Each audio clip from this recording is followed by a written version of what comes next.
नमस्कार, मैं डॉक्टर प्रशांत जैन हूँ। I'm a practicing urologist in Delhi at Uro Clinic. That's my clinic. And we are going to discuss today a very important and common topic. And almost everyone knows about this thing and has seen someone or himself suffered from this problem that is called ureteric or renal colic. Kidney में पथरी बनती है, लेकिन kidney पूरा जो urogenital system है उसमें जो किडनी, यूरेटर और ब्लैडर का पार्ट है, उसमें जब स्पेसिफिकली स्टोन पेशाब की नली में आके फंस जाती है किडनी से ब्लैडर को जोड़ने वाली स्थिति में, ट्यूब में, तो उस समय क्या समस्याएं होती हैं उन पर आज हम बात करने वाले हैं। और मैं चाहूँगा कि आप लोग भी अपने सवाल जो इस डिस्कशन के बाद या दौरान मन में आते हैं वो आप ज़रूर मुझसे शेयर करें, जैसे कि उन चीज़ों को हम उस प्रॉब्लम को और उन सवालों का जवाब अच्छे से देके उस प्रॉब्लम को हम और अच्छे तरीके से समझ सकें। तो सबसे पहले शुरुआत इस बात से करते हैं कि एक लेमैन के लिए kidney, ureter, bladder, urinary system है क्या। तो अगर मैं इस पिक्चर से उससे दिखाऊं, आपको समझाने की कोशिश करूं, तो ये this is our kidney which is around 9 to 11 centimeters of size. There are two kidneys in body which are under the rib cage के रिब्स के नीचे होती हैं, और फिर एक नली होती है पतली सी, ये 9 से 11 सेंटीमीटर की करीब किडनीज होती हैं दोनों। लेकिन इसकी जो ट्यूब होती है जो किडनी को पेशाब की थैली से जोड़ती है और जिसमें यूरिन इकट्ठा होता है, जिसे बाद में हम यूरिन पास करके निकालते हैं बाहर, ये ट्यूब करीब 22 से 25 सेंटीमीटर की होती है और ये 3 से 5 मिलीमीटर की सिर्फ होती है। और 99% of times, more than that in fact, stones are formed in the kidney only. Kidney में पथरी बनती है और जब वो छोटी साइज में होती है आमतौर पे, तो वो पानी के प्रवाह से ही, जो हम पानी पीते हैं और किडनी जो उसको फिल्टर करके यूरिन बनाती है, वो उसके फ्लो से आकर इस नली में अटक जाती है। और जब इस नली में आकर वो स्टोन अटकता है, वो ही पेन करता है और प्रॉब्लम्स दूसरी आती हैं जिनको कि हम यूरेट्रिक और रीनल कोलिक कहते हैं। Mainly exactly the term is ureteric colic. और वो सिम्टम्स जो प्रेजेंट करता है पेशेंट, कभी कभी उसे उल्टी जैसा महसूस होता है, या उल्टी एक्चुअल हो जाती है, या कमर में दर्द होगा, पेशाब में जलन होगी, पेशाब में खून आ सकता है। ये सारा कुछ डिपेंड करता है कि वो स्टोन किस जगह पर इस नली में अटका हुआ है। इस नली में को सिम्टम्स के लिए हम आमतौर पे दो भागों में, अपर यूरेटर और लोअर यूरेटर में डिवाइड करते हैं। तो स्टोन जब अपर यूरेटर में होता है, किडनी से निकल के सिर्फ अगर ऊपर वाले भाग में कहीं आकर अटका है, तो इस स्थिति में जो किडनी में अच्छी किडनी अगर अच्छा काम कर रही है, नॉर्मल किसी हेल्दी व्यक्ति की किडनी है, वो उसमें यूरिन बन रहा है, तो वो किडनी को डायलेट करता है। पानी चूंकि इकट्ठा हो रहा है, नीचे नहीं जा पा रहा है, स्टोन ने उसका रास्ता ब्लॉक कर दिया है, तो किडनी डायलेट होती है। और यहाँ की जो नर्वस सिस्टम है पेट के पास का, वो इसके साथ ही जुड़ा हुआ होता है, तो वो उस पर प्रेशर डालता है और इसीलिए पेट से जो व्यक्ति ने जो कुछ भी खाया हुआ होता है उसे उबकाई या उल्टी आने की संभावना रहती है। और जो कि किडनी का कैप्सूल स्ट्रेच होता है, इसलिए उसे पेन भी होता है। वही स्टोन जब धीरे से कई बार पानी के फ्लो के साथ उतरता उतरता नीचे आ जाता है, लोअर यूरेटर में आ जाता है, तो लोअर यूरेटर का जो अटैचमेंट होता है पेशाब की थैली के साथ, उस जगह पर अटकाव होने के बाद ये एरिया जो कि ब्लैडर से यूरेटर को जोड़ता है, उसकी जो नर्व सप्लाई होती है, उसका जो प्रेजेंटेशन है वो टेस्टिस, जो अंडकोश होते हैं, और पेशाब की थैली, इन पर भी असर आता है। इसलिए जब स्टोन काफ़ी नीचे आ जाता है लेकिन नली में ही रहता है, तो व्यक्ति आमतौर पे पेन के साथ साथ पेशाब में जलन, बार बार पेशाब जाना, या अंडकोशों में दर्द की शिकायत करता है। ये मेल और फीमेल दोनों में, स्त्री पुरुष किसी में भी हो सकता है, बच्चों में भी स्टोन की संभावना रहती है। लगभग प्रेजेंटेशन सबका इसी तरीके से होता है। यदि ये स्टोन काफ़ी समय से है या फिर साथ में इन्फेक्शन हो गया है, तो व्यक्ति बुखार, तेज बुखार और साथ में ठंड के साथ बुखार से भी पीड़ित हो सकता है, और ऐसे करके वो पेशेंट प्रेजेंट करता है। साथ ही जैसे स्टोन इस नली में आगे की तरफ मूव करता है, क्योंकि कुदरतन जो किडनी है वो जो यूरिन बना रही है, उस यूरिन के धक्के से स्टोन आगे भागने की कोशिश करता है।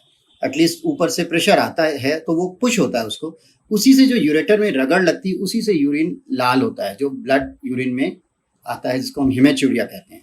तो ये सारे प्रेजेंटेशंस हैं जिससे कि हमें समझना चाहिए कि ये शायद स्टोन है जो कि पेन कर रहा है। It is a ureteric colic. अब ऐसी स्थिति में ऊपर स्टोन है, बीच में या नीचे है, ये खैर जांचों से पता चलता है, लेकिन तुरंत क्या करना चाहिए? आमतौर पे जब स्टोन इस तरीके का पेन हो तो इसको मैनेजमेंट करने के लिए दो चीज़ें ज़रूरी हैं। सबसे पहले तो चूंकि इसमें काफ़ी तेज़ दर्द होता है आमतौर पे, धीरे धीरे बहुत दिनों तक दर्द होने का मतलब है कि स्टोन शायद बड़ा है और वो पूरी तरह से अटकाव नहीं कर रहा है और किडनी को धीरे धीरे स्ट्रेच कर रहा है। कई लोगों में ऐसी चीज़ें पाई जाती हैं, इस तरीके का प्रेजेंटेशन पाया जाता है कि उन्हें बहुत दिनों से नली में स्टोन फंसा हुआ है और उन्हें ज़्यादा पेन नहीं होता, लेकिन वो एक खतरनाक स्थिति है क्योंकि वो धीरे धीरे गुर्दे को खराब कर रहे हैं। और दर्द एक अच्छी चीज़ मानते हैं हम लोग, नॉट इन दैट सेंस कि वो एक अच्छी चीज़ है दर्द किसी को होना, लेकिन दर्द is like an alarm. Pain एक अलार्म की तरह है जिससे कि आप तुरंत इलाज लेने के लिए भागते हैं, जिस भी पेशेंट को एक तकलीफ है, और उसका तुरंत या मेडिसिन से या सर्जरी से निदान हो जाता है। लेकिन अगर वही पेन धीरे धीरे टॉलरेट करते रहे या ज़्यादा ज़ोर से नहीं हुआ तो किडनी चूँकि एक अंदर रहने वाला ऑर्गन है, इंटरनल ऑर्गन है, बहुत से लोगों को ये पता ही नहीं चलता कि वो नली ब्लॉक हो रही है, जो कि 3 से 5 मिलीमीटर की छोटी सी डायमीटर की ट्यूब है, और वो धीरे धीरे गुर्दे को ही खराब कर देती है, जो बाद में पता चलने पर बहुत बड़ा नुकसान हो सकता है। साथ में ही ये भी देखना है कि हमें जो सिम्टम्स आ रहे हैं उसको कितनी जल्दी और किससे मिलना है।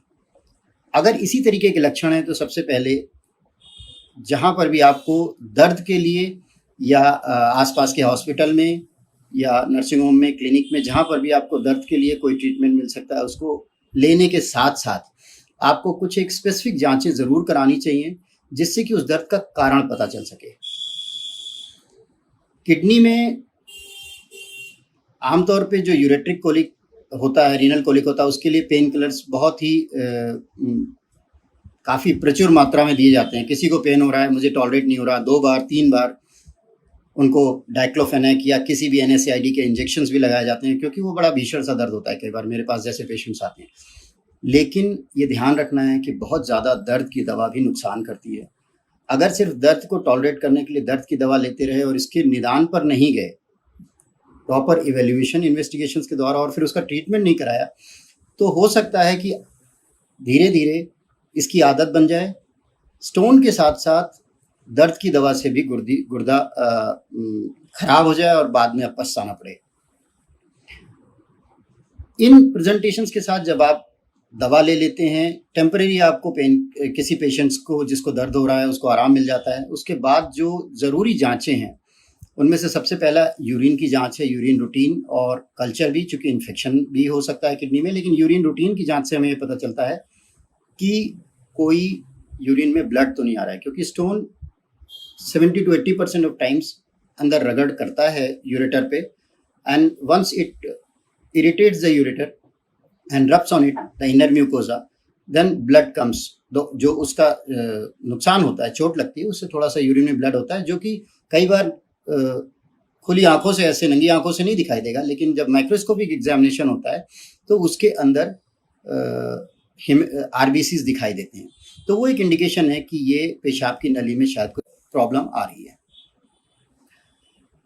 दूसरी चीज़, at the same time blood के इन्वेस्टिगेशंस कराने ज़रूरी होते हैं, जिनमें से कि कंप्लीट ब्लड काउंट और किडनी फंक्शन टेस्ट कराना चाहिए। अगर पेशेंट डायबिटिक है तो ज़रूर शुगर को भी देखना चाहिए कि शुगर कंट्रोल है कि नहीं, क्योंकि अटकाव की स्थिति में जब यूरेटर में स्टोन फंसा हुआ है और डायबिटिक पेशेंट है, इसमें किडनी इन्फेक्शन होने के चांसेस कई गुना बढ़ जाते हैं। ब्लड काउंट्स देखने ज़रूरी हैं क्योंकि इन्फेक्शन को इंडिकेट करते हैं वो, अगर वो 8 से 10 हज़ार से ज़्यादा हैं। साथ ही किडनी फंक्शन टेस्ट, जो कि हमें ये बताता है कि अगर किडनी फंक्शन टेस्ट बढ़ा, जिसमें क्रिएटिनिन हमें ओवरऑल किडनी फंक्शन का एक आइडिया देता है, तो सीरम क्रिएटिनिन अगर 1.1 1.2 से ज़्यादा है, ये एज डिपेंडेंट होता है लेकिन आमतौर पे नॉर्मल किडनी फंक्शन रेंज यही है 0.8 टू 1.2। तो अगर उससे ज़्यादा है तो आपको 2 बातें ध्यान रखनी है। नंबर 1 कि बहुत ज़्यादा पेन किलर्स नहीं लेने हैं, खासतौर पे NSAIDs। और दूसरा कि जो किडनी का अटकाव है उसे जल्दी से जल्दी दूर करना है सर्जन से मिलके। ये नहीं कि उसके ऊपर हम बैठे रहें और वेट करें कि ये दवाओं से ठीक हो जाएगा, हो सकता है सर्जरी ना करनी पड़े, और विजुअल थिंकिंग में समय निकाल दें। यूरिन और ब्लड की जांचों के साथ साथ जिन चीज़ों से हमें पता चलता है कि स्टोन अटका है वो रेडियोलॉजिकल इवेल्यूएशंस। तो सबसे जो कॉमनली अवेलेबल हैं और नॉन इन्वेजिव भी हैं उसमें, और उससे कोई ज़्यादा रिस्क नहीं होता, उसमें अल्ट्रासाउंड आता है। तो किडनी यूरेटर ब्लैडर का जो अल्ट्रासाउंड KUB है वो हमें ये बताता है कि किडनी में डायलिटेशन कितना है, लेकिन ये सिर्फ एक आइडिया देता है कि स्टोन शायद नली में फंसा है। कई बार नली में स्टोन दिख भी जाता है और कई बार गैस वगैरह होने की वजह से स्टोन नहीं दिखता है। लेकिन अगर किडनी में डायलिटेशन है, उसमें अगर पानी भरा हुआ है, किडनी सूजी हुई है, तो ये एक इनडायरेक्ट इंडिकेशन है कि नली में या कहीं नीचे की तरफ अटकाव है, और उस अटकाव को हमें और कंफर्म करने के लिए दूसरी जांचें करनी पड़ेंगी। साथ ही एक्सरे KUB जो किडनी यूरेटर और ब्लैडर रीजन का एक प्लेन एक्सरे किया जाता है, और वो एक्सरे हमें कई बार जो हार्ड स्टोन्स होते हैं उनको दिखा देता है। आमतौर पे यूरिक एसिड स्टोन्स या इन्फेक्टिव स्टोन्स जो होते हैं वो एक्सरे में नहीं दिखाई देते हैं, पर दूसरे स्टोन्स अगर साइजेबल स्टोन्स है मोर देन 5-6 mm तो दिख जाते हैं। तीसरी चीज़ जो आमतौर पे अब हम नंबर 1 पे करते हैं रेडियोलॉजिकल इवेल्यूएशन में, अगर किसी पेशेंट्स में प्रेजेंटेशन लगभग 90% 100% इंडिकेट कर रहा है कि इसको यूरेट्रिक स्टोन हो सकता है, इसको पथरी की शिकायत हो सकती है, तो उसमें होता है वो non contrast CT scan, NC-CT KUB। CT scan लगभग 100% ये क्लियरली बता देता है कि कहीं पर अगर स्टोन फंसा है तो उस चीज़ को वो डिस्प्ले कर देता है। और चूंकि ये ऑपरेटर डिपेंडेंट रेडियोलॉजिकल प्रोसीजर नहीं है, एग्जामिनेशन नहीं है, तो ये क्लियरली इस बात को दिखा देता है कि स्टोन यहाँ पर है और उस हिसाब से हम प्लान करते हैं। अगर किडनी फंक्शन नॉर्मल है तो हम कंट्रास्ट देकर भी कंट्रास्ट इनहांस CT स्कैन कर सकते हैं, जिससे कि किडनी फंक्शन भी दिखाई देता है और यूरेटर की पूरी लेंथ दिख जाती है, जिससे कि हमें एग्जैक्ट पता चल जाता है कि ये यूरेटर में ही है और कहीं बाहर नहीं है, कोई आर्टिफैक्ट नहीं है। इस एग्जामिनेशन ये सारे जो इवेल्यूएशंस हैं, इनको आपको जैसे ही पेशेंट को आराम मिल जाता है जल्दी से जल्दी ये इवेल्यूएशंस कराने चाहिए। सिर्फ पेन हुआ और दर्द की दवा ले ली, पेन ठीक हो गया, तो इस चीज़ को टालना नहीं चाहिए। ये मैं सिर्फ इसलिए बता रहा हूँ क्योंकि एक जो सबसे बड़ी प्रॉब्लम ये आती है कि दर्द की दवा, और जब दोनों ही किडनी फंक्शन को कम करते हैं तो जैसे जैसे किडनी का काम कम होता जाएगा, स्टोन होगा भी तो दर्द कम होता जाएगा, और जब दर्द कम हो जाएगा तो हमें लगेगा कि स्टोन निकल गया, लेकिन एक्चुअली हो ये रहा है कि किडनी खराब हो रही है, किडनी खत्म हो रही है। सो विद इन टाइम हमें ये इवेल्यूएशन कर लेना चाहिए, और इवेल्यूएशन में अगर हमें लगता है कि इसमें स्टोन, और वही डिसाइड करेगा कि ये स्टोन है या नहीं है, और है तो कितना बड़ा है, क्योंकि जो ट्रीटमेंट है वो स्टोन के साइज पे, स्टोन के नंबर पे और स्टोन की लोकेशन पे डिपेंड करता है।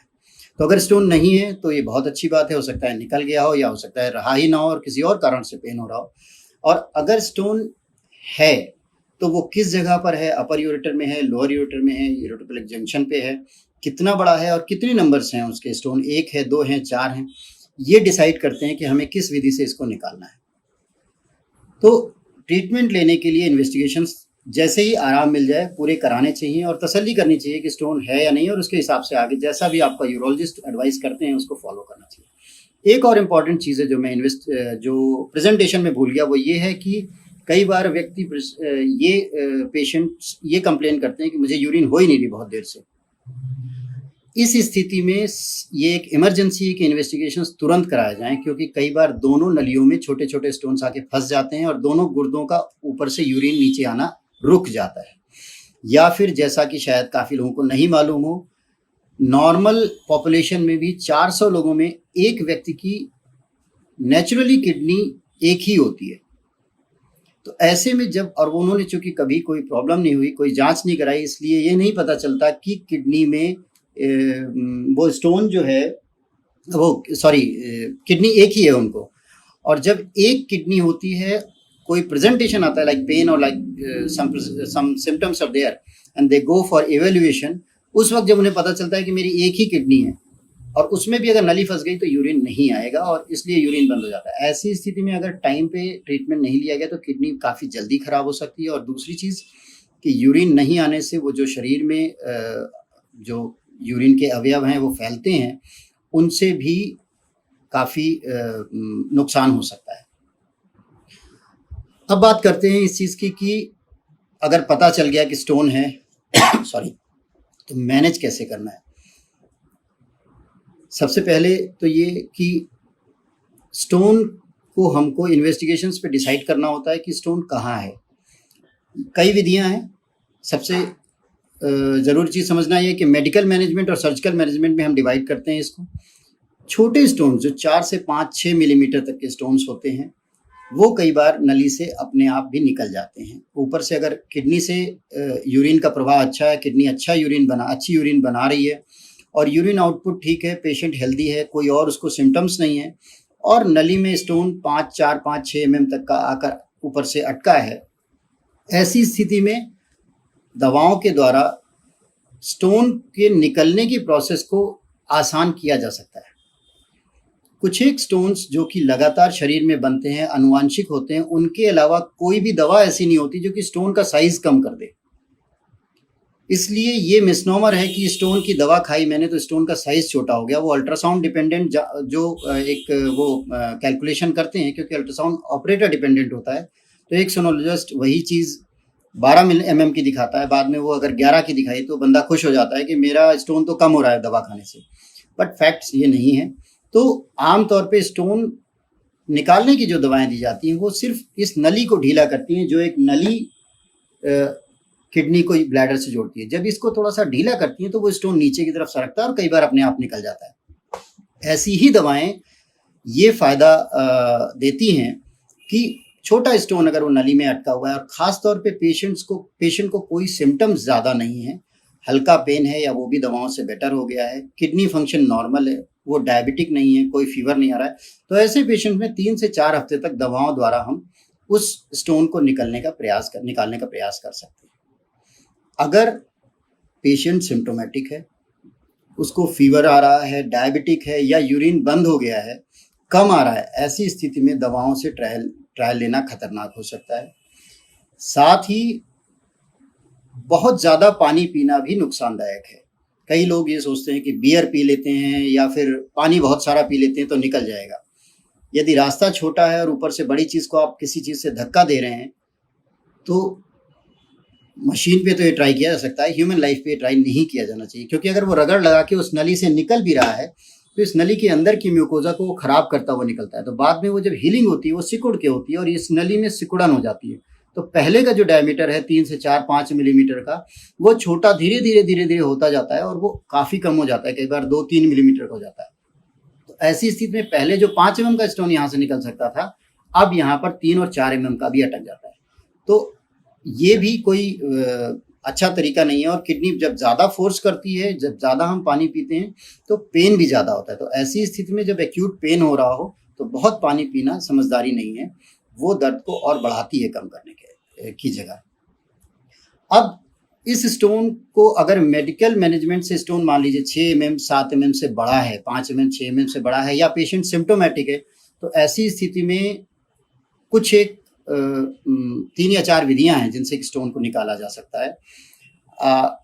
जो भी सबसे पहले पेशेंट का प्रेजेंटेशन उसको ऑप्टिमाइज करना होता है। अगर पेशेंट को इन्फेक्शन है तो एंटीबायोटिक्स शुरू करनी होगी, डायबिटिक है और शुगर कंट्रोल नहीं है तो उसका शुगर कंट्रोल करना है, हाइपरटेंसिव है ब्लड प्रेशर को मैनेज करना है, और साथ ही उसकी फिटनेस को होते ही हमको सर्जरी की वो विधि देखनी है जिससे कि उस स्टोन को हम निकाल सकें, मिनिमम शरीर को नुकसान पहुंचाए बगैर, चोट पहुंचाए बगैर। पहले छोटे से छोटे स्टोन के लिए एक बड़ी ओपन सर्जरी की जाती थी जिसमें फ्लैंक पे इंसिजन लगा के या नीचे इंसिजन लगा के स्टोन को निकाला जाता था। अब साइंस ने तरक्की की है, मेडिकल साइंस ने तरक्की की है और उसमें देयर आर नाउ इंस्ट्रूमेंट्स जो कि टेलीस्कोप से हम इतनी पतली नली के अंदर भी, जो ये पतली सी नली है, छोटी सी नली इसमें यूरेटर की है, इसके अंदर भी पेशाब की अंदर थैली में जाके इस नली में हम जाके अंदर से स्टोन को निकाल सकते हैं। उसको हम लेज़र की विधि द्वारा बर्न कर देते हैं और वो स्टोन बाहर निकल जाता है। उसको यूरेट्रोस्कोपी कहते हैं, is one of the ways.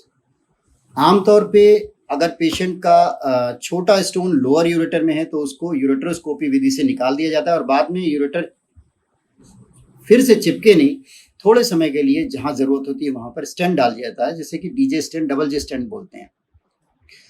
अगर स्टोन ऊपर की तरफ है, अटकाव कर रहा है और पेशेंट को ज़्यादा सिम्टम्स नहीं है, मेडिकली क्लिनिकली फिट है पेशेंट, तो ऐसे में शॉक वेव लिथोट्रिप्सी का भी ऑप्शन हमारे पास होता है, जिससे कि हम उसको शॉक वेव द्वारा तोड़कर स्टोन को निकाल सकते हैं।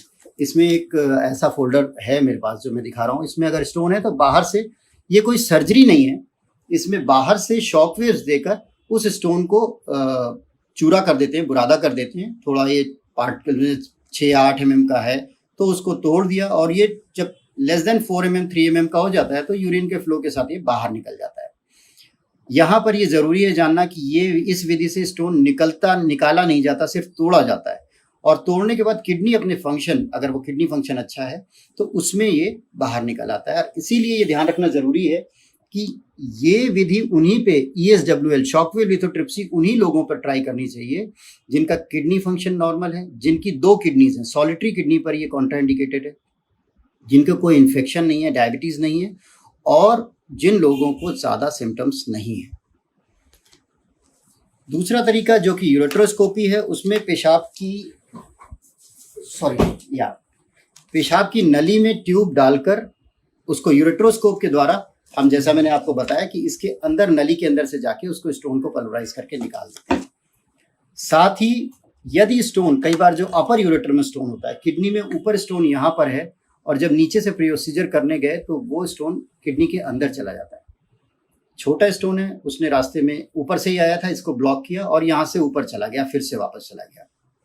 इस स्थिति में ये स्टोन बाहर अपने आप फिर आकर फंसेगा तो नीचे से फ्लेक्सिबल यूरेट्रोस्कोप लेके उसको हम अंदर किडनी में ब्रेक कर देते हैं या फिर यहाँ से छींक करके। जैसे अभी एक सवाल पूछा है सत्येंद्र जी ने, सत्येंद्र पाठक ने, कि स्टोन 12 mm का है और किडनी में है तो क्या इसे मेडिसिन से निकाला जा सकता है?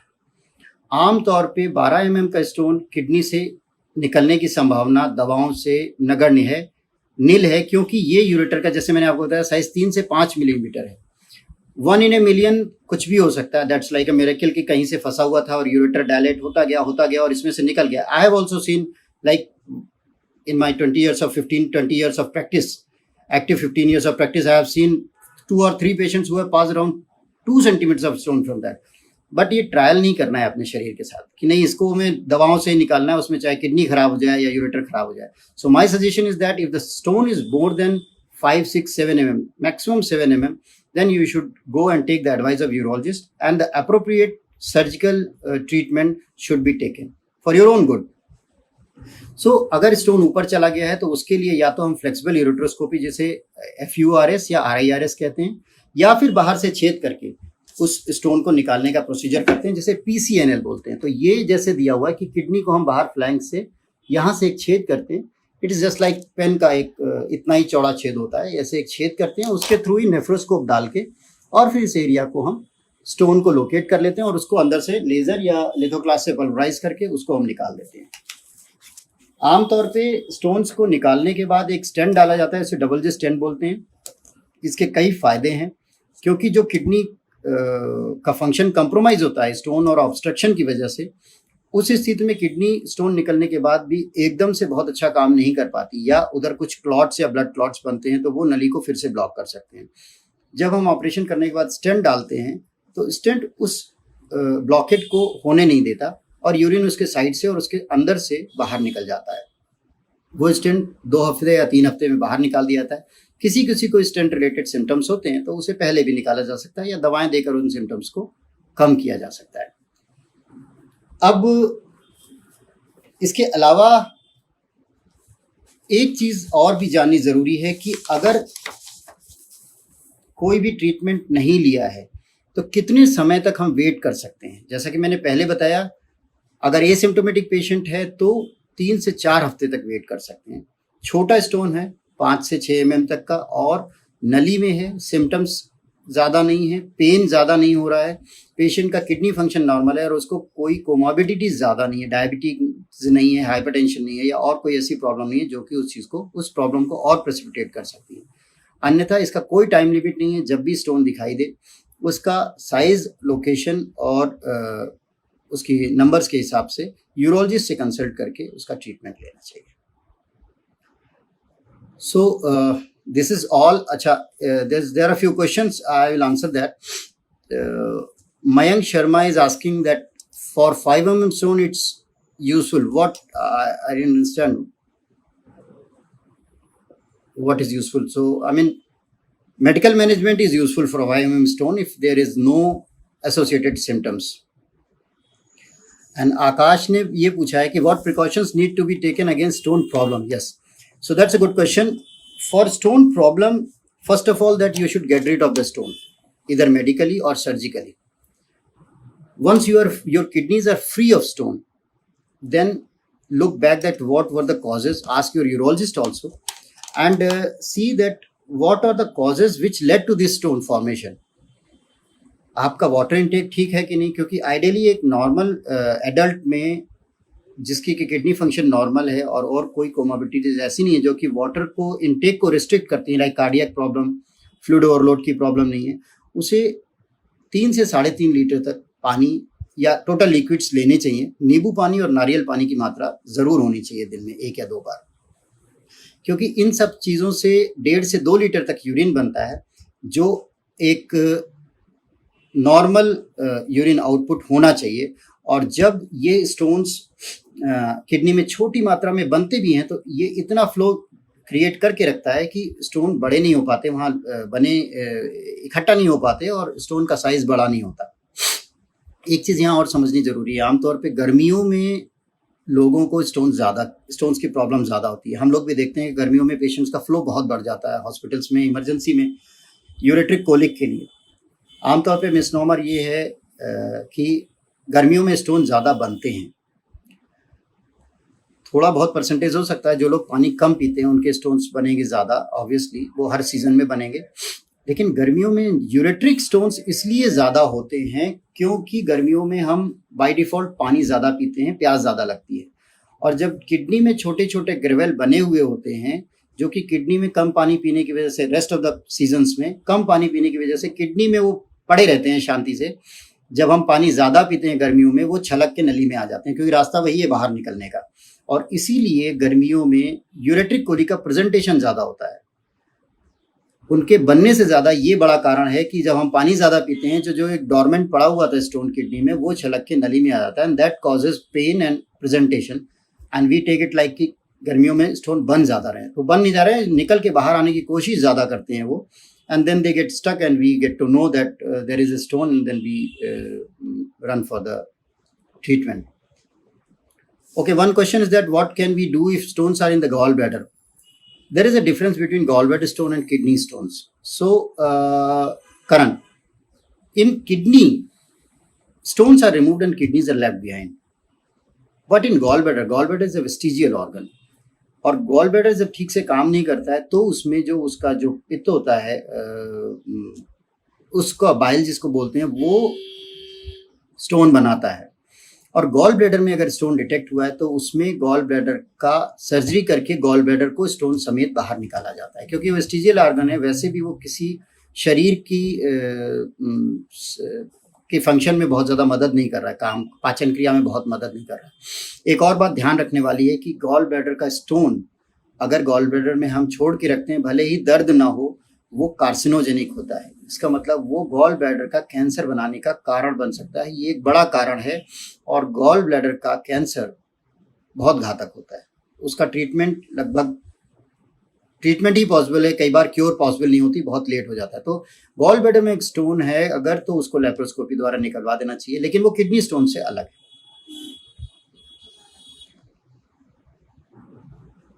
So one more question is there by Mr. Rajendra.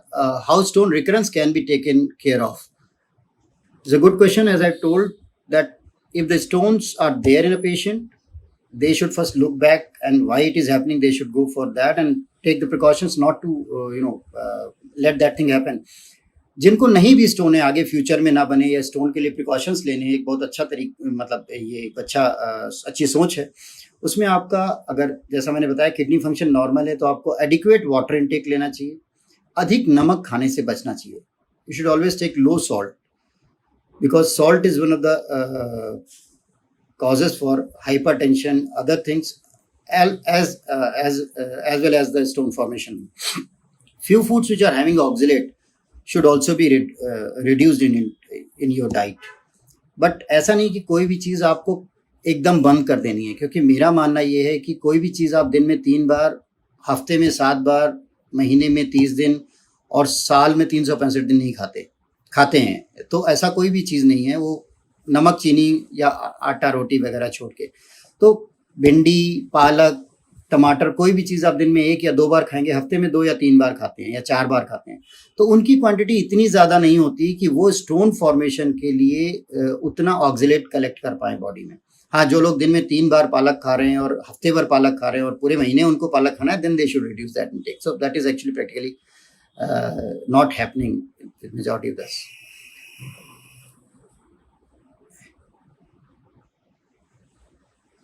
Yeah, one question is gallbladder stone treatable? So yeah, it is curable, but once you get it removed. So उसमें gallbladder भी निकालना होगा और फिर वो treat हो जाता है। Stone formation is genetic in few cases, not in all the cases, but like cystine stones, there is a disease called cystinuria, and that leads to stone formation. So this is genetic, and in few cases. So in a family where majority, like brother is also having stone, the person is also having stone, and his brother, sister, or someone is also having, then they should go for the metabolic evaluation and see if there is any metabolic cause is detected in rest of the people also, rest of the family members also. Accordingly, they should take precautions. Question is, homeopathic medicines are useful in stone treatment, sir? See, I am not an expert on homeopathic management, but I will also not say that homeopathic is not good or allopathy is very good or whatever. Nothing like that. But whatever treatment you are taking it on your own self. You are experimenting on your own self. So unless something is proven, like I am talking about the medical science of allopathy, and here things are proven, many tests, and many people have been put under observation for these medicines, surgical procedure, and then the conclusion is what is being discussed. So if you are confident that the person who is giving you treatment, homeopathy, allopathy, Ayurvedic, whatever, is good in his trade, he is doing a right job, and there is a proven effect of that medicine, you can always take. But do not take a chance, do not do experiments with your body.